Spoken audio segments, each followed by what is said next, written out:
Assalamualaikum warahmatullahi wabarakatuh. Alhamdulillah, Alhamdulillah, wassalatu wassalamu ala rasulillah. La haula wa la quwwata illa billah, amma ba'd. Yang kami hormati para pinesepuh, bapak-bapak, ibu-ibu, hadirin wal hadirat yang insyaallah semuanya dirahmati dan diberkahi oleh Allah Subhanahu wa taala. Alhamdulillah, segala puji dan syukur kita panjatkan kehadirat Allah atas segala limpahan nikmat yang Allah berikan kepada kita semua. Alhamdulillah, pada malam hari ini kita masih diberikan kesehatan oleh Allah untuk berkumpul bersama dalam rangka untuk mengkaji sunnah Rasul Sallallahu Alaihi Wasallam. Bapak Ibu yang dirahmati oleh Allah Subhanahu Wa Taala, ya, untuk kajian kita tentang Kitabul Fadail, ya. Kitabul Fadail, kita sampai ke keutamaan, ya, keutamaan wudu. Keutamaan wudu. Dan di dalam surah Al-Maidah ayat 6, Allah Subhanahu wa taala berfirman kepada kita semua yang bunyinya, a'udzubillahi minasyaitonirrajim. Ya ayyuhalladzina amanu idza qumtum ilas shalah faghsilu wujuhakum wa aydiyakum ilal marafiq wamsahu biru'usikum wa arjulakum ilal ka'bain.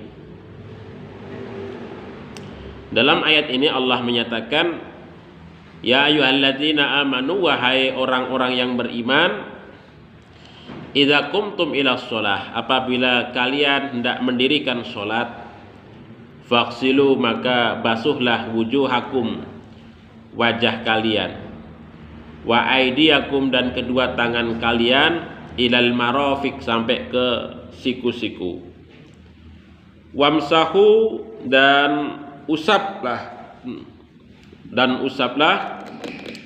biru'usikum, kepala kalian, wa arjulakum, dan basuhlah kaki kalian, ilal ka'bain, sampai ke dua mata kaki. Bapak Ibu yang dirahmati oleh Allah Subhanahu wa taala, jadi ayat ini adalah berbicara tentang perintah Allah, ya, perintah Allah kepada kita semua ketika kita hendak melaksanakan ibadah sholat, maka wajib bagi kita untuk melaksanakan wudhu. Perintah sekaligus caranya ini memang agak spesial ini wudhu ini. Sholat saja caranya itu Rasulullah yang memberikan contohnya begitu. Di dalam Al-Quran cara sholat tidak disebutkan, tetapi di dalam Al-Quran cara wudhu itu disebutkan secara spesial.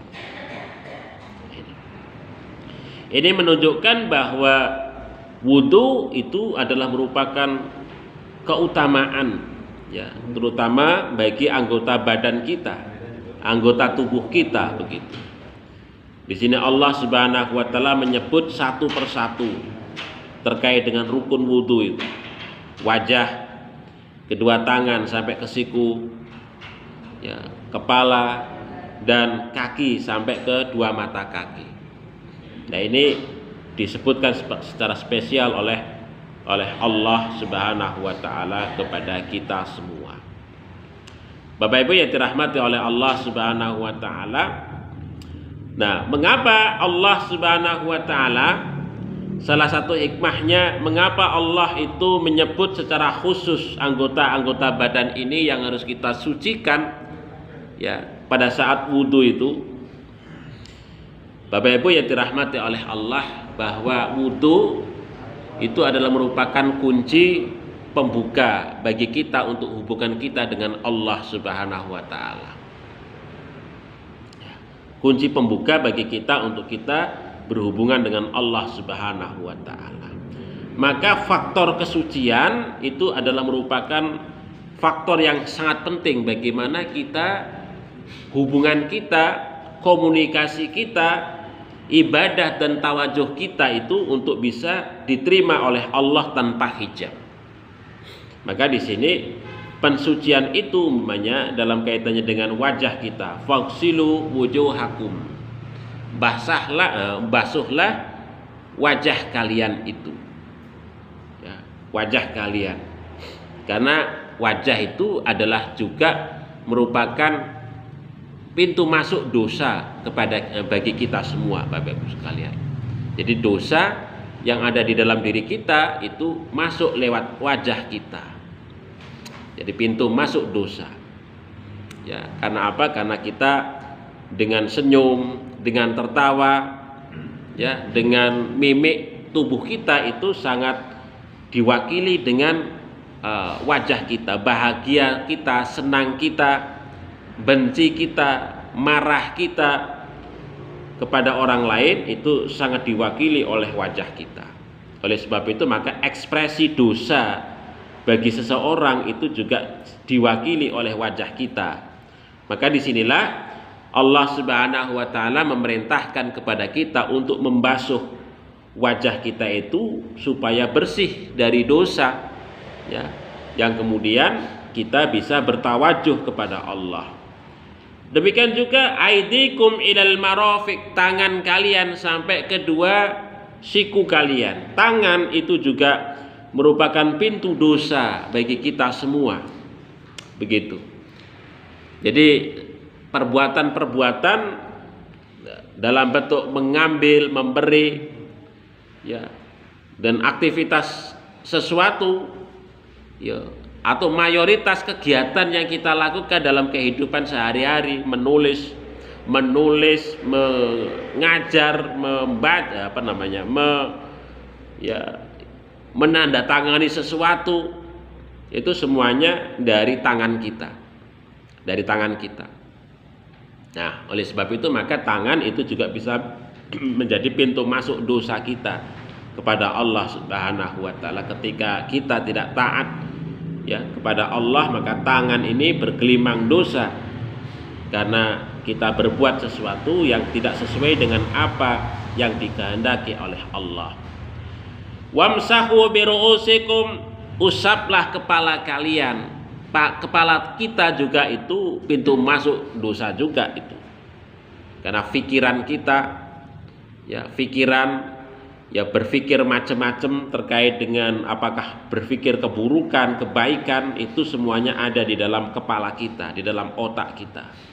Maka disinilah kemudian Allah memerintahkan kepada kita untuk mensucikan kepala kita yang merupakan pembungkus daripada otak kita itu, sehingga kemudian pikiran kita menjadi jernih, pikiran kita menjadi bersih dan lain sebagainya. Dan yang terakhir adalah wa arjulakum ilal ka'bain, yaitu kaki kalian sampai kedua mata kaki. Kaki demikian juga, kaki adalah merupakan sarana bagi kita untuk kita berjalan menuju kebaikan atau sebaliknya. Oleh sebab itu maka kaki juga bisa menjadi sumber dosa bagi kita semua. Oleh sebab itulah maka di sini Allah Subhanahu wa taala memerintahkan kepada kita semua untuk kemudian membasuh kaki kita. Nah, begitu. Nah, inilah dosa di wajah, di tangan, di kepala, di kaki kita basuh, kita sucikan, kita bersihkan, sehingga kita ketika bertawajuh ya, menghadap Allah, memohon kepada Allah, kita tidak terhijab karenanya, karena dosa yang mungkin menempel di dalam anggota tubuh kita itu. Bapak Ibu yang dirahmati oleh Allah Subhanahu wa taala, itu salah satu hikmah mengapa Allah menyebut secara khusus anggota wudu itu kepada kita semua ketika kita melaksanakan wudu itu. Nah, hal ini berbeda dengan sholat, ya begitu. Nah, keutamaan wudu kalau kita baca di dalam kitabnya Imam An-Nawawi ini adalah yang pertama, orang yang berwudu itu mukanya bercahaya di hari kiamat, pada saat nanti di hari kiamat atau pada saat di akhirat. Ini salah satu keutamaan dampak daripada wudu yang kita lakukan dalam kehidupan sehari-hari. Nah, ini diceritakan dari sahabat Abu Hurairah radhiyallahu an.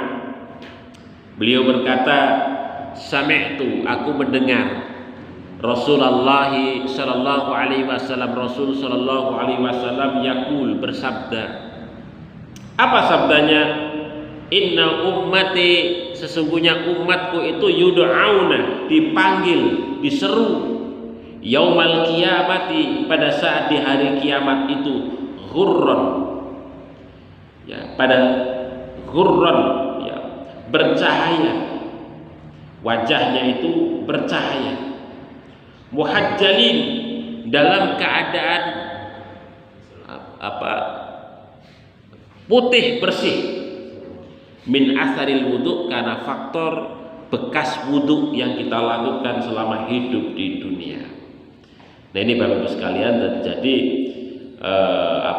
wudu itu membuat wajah kita itu bersih, kemudian juga bersinar di hari kiamat, yang membedakan dengan manusia-manusia yang lain pada saat itu. Maka di sini Nabi menyatakan, famistata'a minkum, barang siapa di antara kalian itu mampu ayutila ghurratahu, untuk memperpanjang cahayanya, falyaf'al, maka lakukanlah. Maksudnya memperpanjang cahayanya itu maksudnya bahwa wudu itu terus dilakukan Bapak Ibu sekalian. Jadi mengusahakan kita dalam kondisi berwudu, walaupun itu kita dalam keadaan tidak sholat. Nah, begitu. Maksudnya cahaya wudu itu terus ada di dalam anggota badan kita, begitu, yang kita dalam keadaan wudu, begitu. Ini maksudnya begitu. Famistata'a minkum ayutila ghurratah, karena bekas wudu itu akan terus bersinar, begitu, nantinya pada saat di yaumul qiyamah.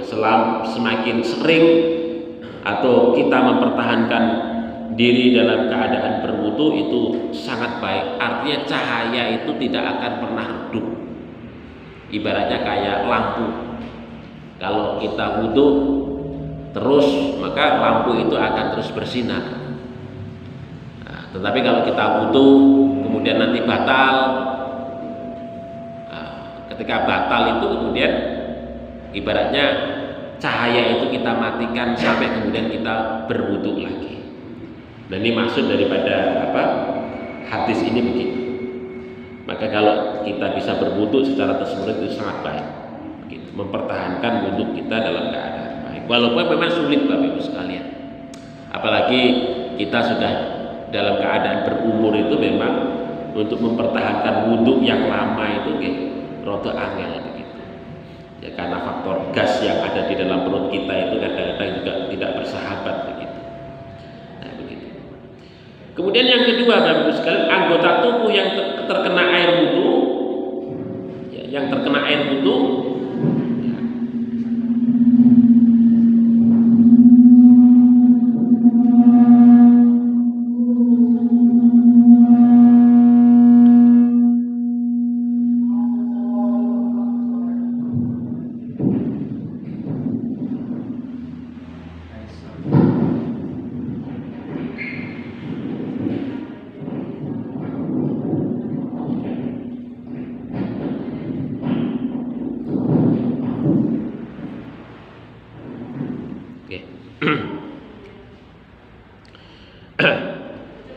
Yang kedua, Bapak Ibu sekalian, anggota tubuh yang terkena air wudu akan dihiasi oleh Allah Subhanahu wa taala pada saat di surga begitu. Nah, ini diceritakan juga di dalam satu hadis yang diriwayatkan oleh sahabat Abu Hurairah itu diceritakan sami'tu khalili Rasulillah sallallahu alaihi wasallam. Aku mendengar kekasihku Rasul sallallahu alaihi wasallam bersabda, tablughul khilyatu minal mu'min, maka perhiasan surga itu akan menghiasi seorang mukmin hatta yablughul wudu, haitsu yablughul wudu, ya, sehingga anggota wudu itulah anggota badan yang terkena air wudu itu akan dihiasi oleh perhiasan surga. Ini menunjukkan bahwa wudu itu memang begitu luar biasa kepada kita semua. Jadi ketika kita berwudu itu ibaratnya kita akan merajut perhiasan untuk diri kita nanti pada saat kita kelak di dalam surganya Allah Subhanahu wa taala. Terus membeli perhiasan bagi kita nanti pada saat di surga kalih wudu, Bapak Ibu sekalian. Wudu niku ibarat kita membeli perhiasan dari Allah Subhanahu wa taala untuk kita kenakan ya di tangan kita ya dan lain sebagainya itu pada saat nanti di surga begitu. Kemudian yang ketiga, wudu merupakan sarana untuk mengeluarkan dosa dari tubuh kita. Tadi di dalam surat Al-Maidah tadi ya salah satu hikmah begitu. Maka disebutkan di dalam salah satu hadis ini dari sahabat Utsman bin Affan radhiyallahu anhu, man tawaddo'a, barang siapa yang berwudu, fa ahsanal wudu, kemudian dia memperbaiki wudunya. Maksudnya memperbaiki wudunya, wudu niku nggih boten asal kecipak-kecipik begitu, tetapi betul-betul sesuai dengan apa yang disunnahkan oleh Rasulullah. Ya, umpamanya muka kita basuh 3 kali dari atas sampai janggut, sampai niki lebar niki itu kena air semua. Artinya ini memperbaiki wudhu kita. Kemudian kepala atau tangan ya, dari siku sampai seluruhnya kita basuh 3 kali ya. Baru kemudian berpindah ke tangan kiri 3 kali begitu. Jadi 3 kali, tidak gonta-ganti gitu Bapak Ibu sekalian. Kanan, kiri, betul. Tetapi kanan dulu 3 kali, ya selesai, baru yang kiri 3 kali. Demikian juga kepala boten cekap ngeten niki, tapi harus kemudian dengan kedua tangan. Tangan kita masukkan ke air, kemudian kita usapkan. Ini dari telapak tangan menghadap ke belakang. Kita masukkan ke sela-sela rambut, tarik ke belakang. Dari sini tangan ini kita hadapkan ke depan, tarik lagi ke depan. Bekatan sekali, kemudian langsung ke telinga. Terus itu caranipun maksudnya fa'ahsanal wudu, memperbaiki wudu kita. Kaki kita demikian juga ya, tidak cukup kita membasuh kaki dengan disemprotkan pakai air, tetapi harus kita basuh dengan dengan tangan. Jadi sambil kita kita gosok. Karena yang namanya al-ghusl, guslun menika maknanipun adalah tadlik. tadlik, artinya tidak sekedar tidak sekedar memercikkan air atau mengalirkan air ke anggota badan, tetapi juga tadlik, menggosok dengan tangan. Jadi kaki kanan 3 kali, ya. Kemudian jari-jari itu kita sela-sela, ya. Kemudian baru berpindah ke yang kiri 3 kali. Begitu. Itu caranya pun yang disebut dengan fa'ahsanal wudu. Jadi wudu itu kita perbaiki dengan sebaik-baiknya. Karena kesempurnaan wudu itu juga nanti akan menunjukkan daripada kesempurnaan sholat yang kita lakukan.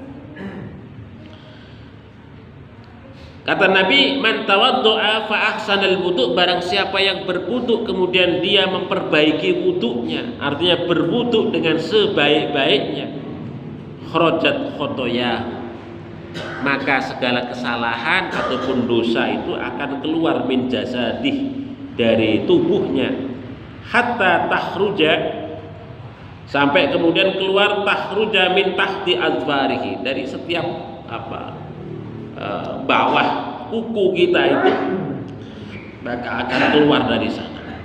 Nah begitu. Ini diriwayatkan oleh Imam Muslim begitu.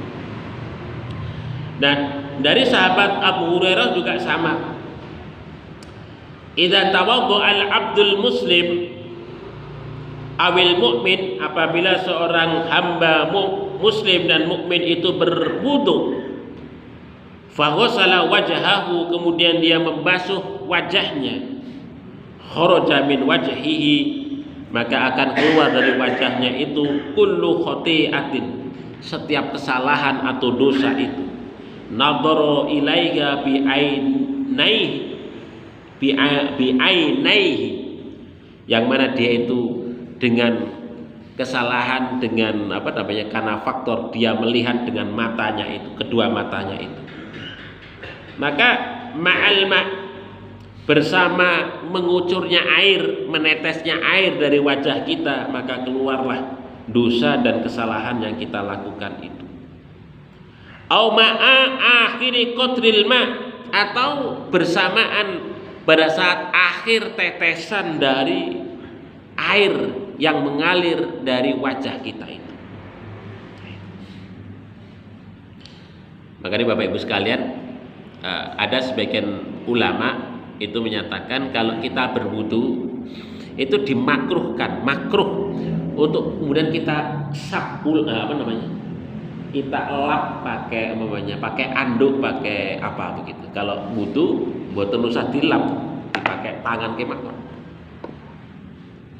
Mboten dilap pakai anduk, setelah wudu dilap pakai anduk. Karena apa? Setiap tetes yang mengalir dari aliran air dari bekas wudu itulah yang kemudian itu akan mengalirkan dari dosa dan kesalahan kita. Artinya keluar dosa dan kesalahan kita itu dari tubuh kita.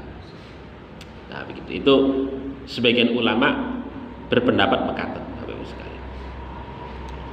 Kemudian au ma'a akhiri qatril ma, tadi sudah gitu. Kemudian yang kedua, faida ghassala yadaihi, apabila dia itu membasuh kedua tangannya, kharaja min yadaihi kullu khati'atin, maka akan keluar dari kedua tangannya itu kullu khati'ah, setiap kesalahan ataupun dosa. Karena batoshat ha yadah, yang mana dengan tangan itu dia menyentuh atau melakukan sesuatu sehingga kemudian mengakibatkan dosa bagi dirinya itu. Ma'al ma, bersamaan dengan mengalirnya air, maka dosa atau kesalahan itu akan keluar dari tangannya itu. Au ma'a akhiri qatril ma, atau bersamaan pada akhir tetesan dari air yang mengalir dari anggota dari tangan kita, ya, bekas siraman air wudu itu.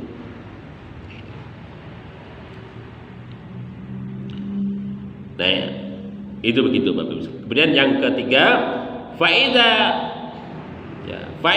ghassala rijlaihi, apabila dia membasuh kedua kakinya, kharajat kullu khati'atin, maka akan keluar kullu khati'ah, segala kesalahan dan dosanya itu, masatha rijlahu ma'al ma, yang mana dia berjalan dengan kedua kakinya itu sehingga mengakibatkan dosa, maka dosa itu akan keluar ma'al ma, bersama air itu, au ma'a akhiri qatril ma, ataupun bersama akhir dari tetesan air yang dari siraman air wudu yang di kakinya itu, hatta yahruja nakiyan, sehingga seseorang itu yahruja, terbebas, terbebas, nakian, dalam keadaan suci, minadz-dzunub, dari segenap dosa yang dia lakukan. Nah ini Bapak Ibu sekalian, jadi ini keutamaan wudu yang begitu luar biasa ini ya, yang nampaknya itu kecil tapi ternyata itu bagi kita, bagi orang-orang yang beriman, wudu itu sangat luar biasa. Di samping memberikan cahaya, memberikan perhiasan, dan juga akan mengeluarkan dosa-dosa bagi kita semua nanti. Gitu. Kemudian yang keempat, wudu salah satu sarana untuk mendapatkan ampunan dosa dari Allah Subhanahu wa Ta'ala. Ampunan. Jadi selain wudu itu dosa-dosa itu keluar dari anggota wudu kita itu karena faktor air wudu yang mengalir, dan juga Allah akan memberikan ampunan dosa yang mungkin masih ada di dalam tubuh kita itu. Ini diceritakan oleh sahabat Utsman bin Affan radhiyallahu an. Beliau menyatakan, ra'aitu Rasul sallallahu alaihi wasallam. Aku melihat Rasul sallallahu alaihi wasallam tawaddo'a, berwudu, mithla wudu'i hada, seperti wuduku ini, kata Utsman. Sumakol, kemudian beliau bersabda, man tawaddo'a hakata, barang siapa yang berwudu seperti ini, kata Rasulullah, ghufira lahu ma taqaddama min dzambih, maka dia akan diampuni ya segala dosa ya terhadap segala dosa yang telah lalu. Wa kanat salatuhu wa masyuhu ilal masjid, dan sholatnya dan berjalannya ke masjid nafilatan, maka dianggap sebagai mendapatkan pahala sunnah, berpahala sunnah. Nah niki keutamaan kalau kita sedaya, panjenengan sedaya berwudu wonten dalem baru kemudian berangkat wonten masjid, maka jalan kaki kita dari rumah ke masjid itu dianggap sebagai ibadah sunnah, mendapatkan pahala ibadah sunnah di hadapan Allah Subhanahu wa Ta'ala. Kemudian yang kelima, wudu sebagai tanda dikenalnya umat Nabi. Nah menikah niki diceritakan saking sahabat Abu Hurairah radhiyallahu anhu. Suatu ketika Rasulullah Shallallahu alaihi wasallam atal makbar, mengunjungi kuburan, pemakaman. Faqala, kemudian Rasulullah Shallallahu alaihi wasallam itu mengucapkan salam, assalamualaikum daru qaumim mu'minin. Ya, salam sejahtera, selamat sentosa bagi kalian, daru qaumim mu'minin, tempat orang-orang mukmin di sini. Wa inna, sesungguhnya kami, insyaallah bikum lahikun, ya kami akan menyusul kalian. Dan ini salam ketika masuk kuburan, Bapak Ibu. Ketika kita ziarah wonten kubur, niki salah satu galipun caranipun salam, assalamualaikum ya daro qaumil mukminin, atau assalamualaikum ya ahlal kubur, wa inna insyaallah bikum lahikun, sesungguhnya kami semua itu insya Allah akan menyusul kalian. Ini makanya kalau ziarah kubur niku nggih mengingatkan kita akan kematian. Karena kita diingatkan bahwa kita akan menyusul seperti mayat yang ada di dalam kuburan itu. Nah ini ajaran Kanjeng Nabi mekaten. Terus nggih aneh juga kalau ada orang kok ziarah kubur itu ingatnya malah dunya itu. Goleke berkah, rezekine akeh, umure panjang. Kanjeng Nabi boten ngajaripun wa inna insyaallahu bikum lahikun. Sesungguhnya kita semua, kami semua ini akan menyusul kalian. Nah ini salah satu adab ketika kita ziarah kubur ya, atau mendatangi kuburan. Kemudian kata Nabi waditu anna, kami ingin anna kita semua qad ru'aina ikhwanana, melihat saudara-saudara kami ya. Jadi kami kata Nabi itu, Nabi pengen nantinya akan melihat saudara-saudaranya kaum muslimin semua. Qalu, kemudian para sahabat itu bertanya, awalasna ikhwanaka ya Rasulullah, bukankah kami ini semua saudaramu wahai Rasulullah? Nah begitu. Maka kata Rasulullah, qala antum ashabi, iya betul, Anda semua itu adalah saudara saya, sahabat saya. Wa ikhwanuna, dan juga saudara-saudara kami alladzina lam ya'tu ba'du, yang mana mereka itu belum datang setelah itu.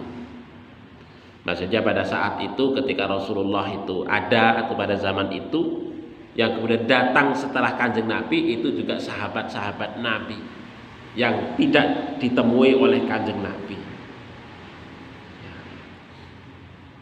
Nah, begitu.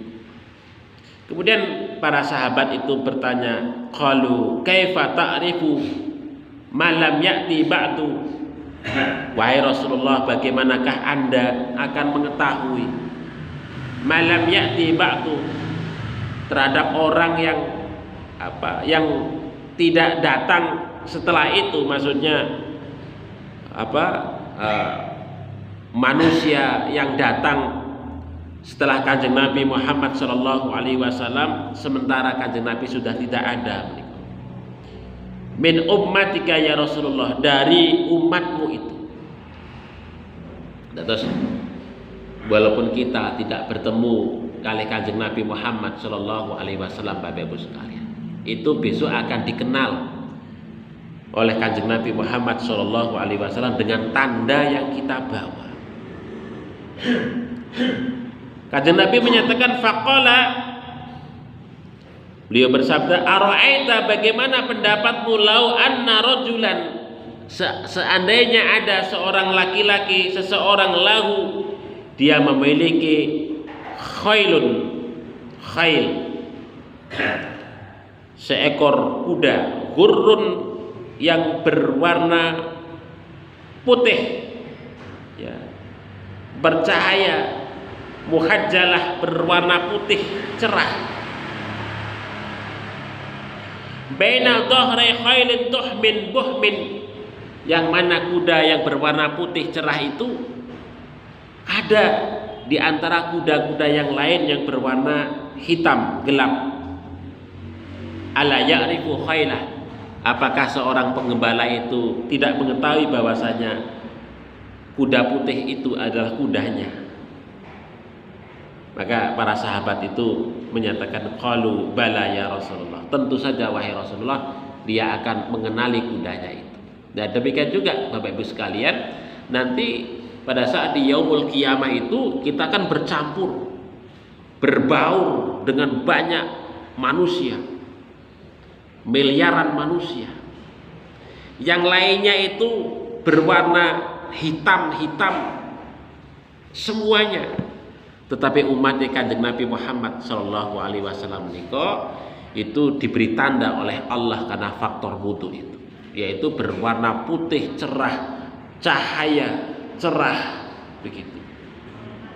Nah ini, maka disinilah kata Rasulullah, fa innahum ya'tuna ghurran muhajjalin minal wudu. Jadi umatipun Kanjeng Nabi menika ya'tun akan datang pada saat di yaumul kiamah itu ghurran, ya, bercahaya bercahaya terang, muhajjalin, berwarna putih, ya, cerah putih, minal wudu'i, karena faktor bekas wudu yang mereka lakukan pada saat hidup di dunia. Kata Nabi, wa ana faraduhum 'alal haud, wa ana faraduhum 'alal haud, maka aku, kata Nabi, faraduhum 'alal haud, aku mendahului mereka dan aku menantikan mereka itu di telagaku. Terus Kanjeng Nabi Muhammad menika akan menantikan umatnya menika yang akan menyambut umatnya wonten telaga yang disebut dengan telaga Nabi ataupun telaga Kautsar menika. Jadi niku dinantikan di sana. Itu akan disambut satu persatu oleh Kanjeng Nabi Muhammad sallallahu alaihi wasallam untuk menikmati telaga Kautsar, air telaga Kautsar, karena dahaganya mereka menanti pada saat di mahsyar itu. Wa ana faraduhum 'alal haud. Nah, niki bentuk kecintaan Kanjeng Nabi Muhammad sallallahu alaihi wasallam kepada umatnya. Terus Kanjeng Nabi menanti umatnya wonten telaga menika, menyambut mereka dengan menjamu air telaga yang diberikan oleh Allah Subhanahu wa taala secara khusus dan oleh Nabi diberikan kepada umatnya yang sedang kehausan itu.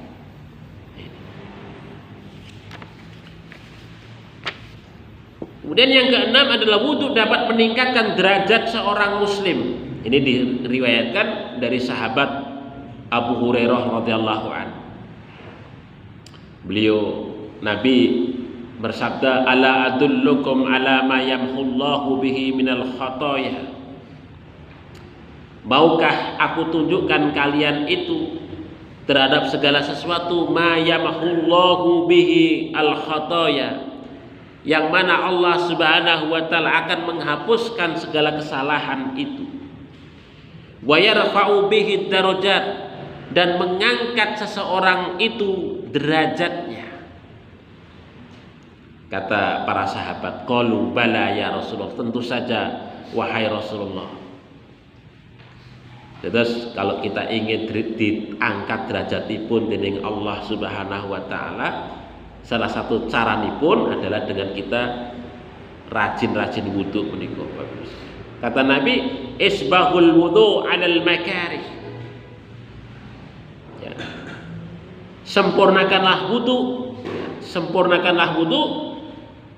sekalipun kita menemui kesulitan. Contohipun kalau dalam cuaca dingin menika Bapak Ibu sekalian, cuaca adem menika kan, kalau kita wudu ini rasanya kok lumayan gitu. Nah itu kalau kita menyempurnakan wudu niku, ini akan bisa mengangkat derajat kita di yaumul qiyamah. Dalam kondisi kita nggak suka, dalam kondisi adem dingin, tetapi kita tetap berwudu karenanya, karena Allah Subhanahu wa taala. Ini salah satu kita meraih derajat di sisi Allah Subhanahu wa taala.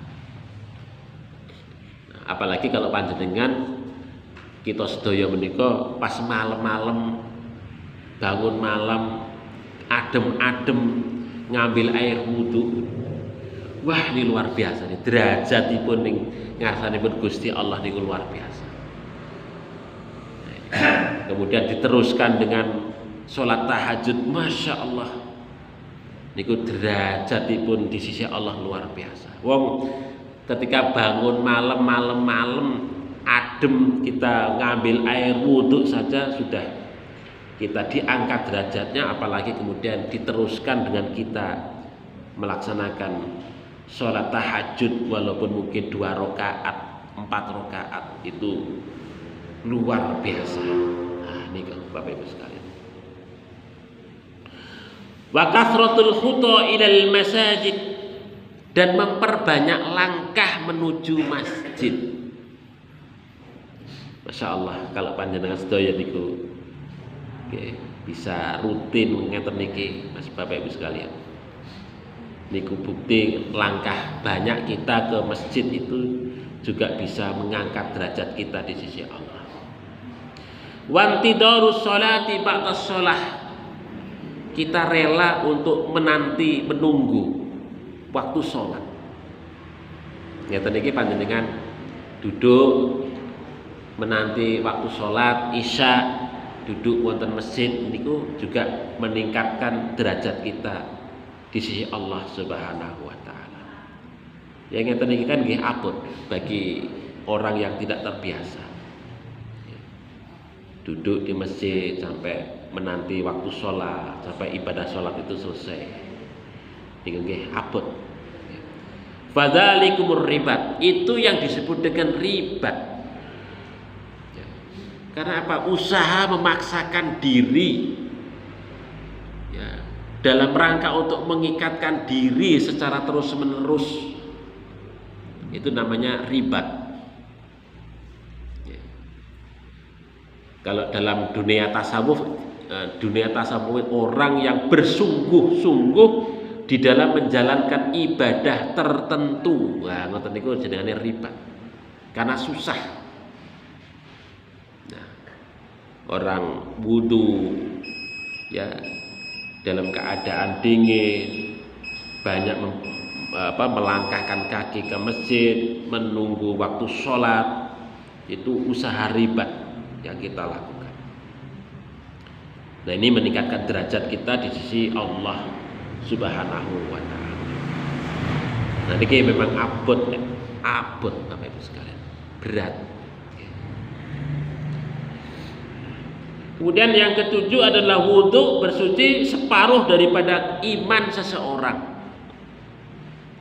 Diriwayatkan dari Abu Malik Al-Asy'ari bahwa Rasul Shallallahu Alaihi Wasallam itu menyatakan at-tuhur satrul iman. Bersuci itu yang diantaranya adalah wudhu, itu adalah separuh dari keimanan kita kepada Allah. Menunjukkan bahwasanya diri kita itu adalah ngakui seorang diri yang penuh dosa dan mau untuk melakukan pertaubatan, menggugurkan dosa yang kita miliki itu dengan cara berwudu. Maka itu separuh daripada keimanan kita.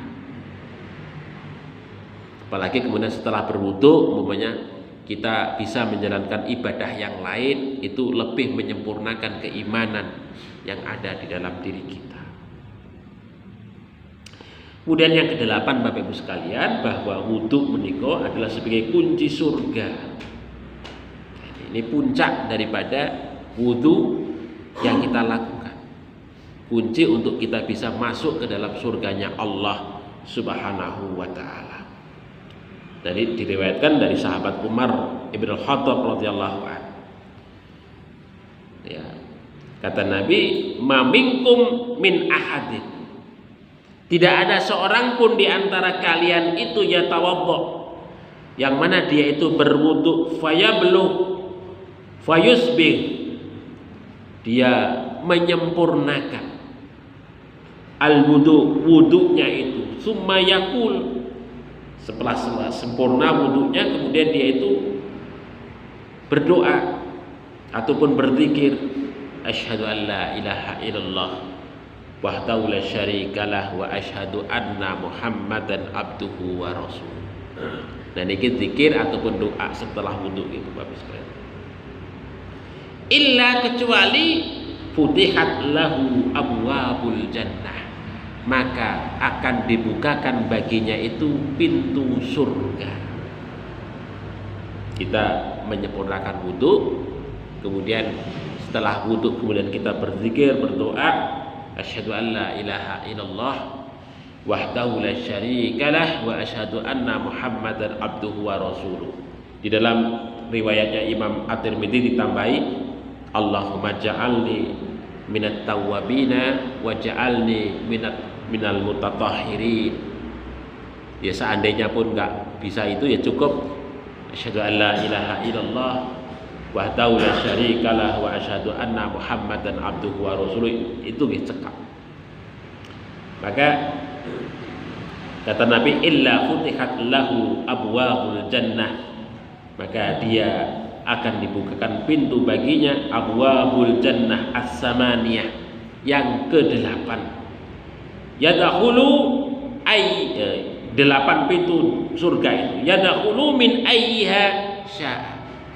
Maka dari mana dia, dari 8 pintu surga itu mana yang ia suka untuk masuk di dalamnya. Wah, ini luar biasa Bapak-Ibu sekalian.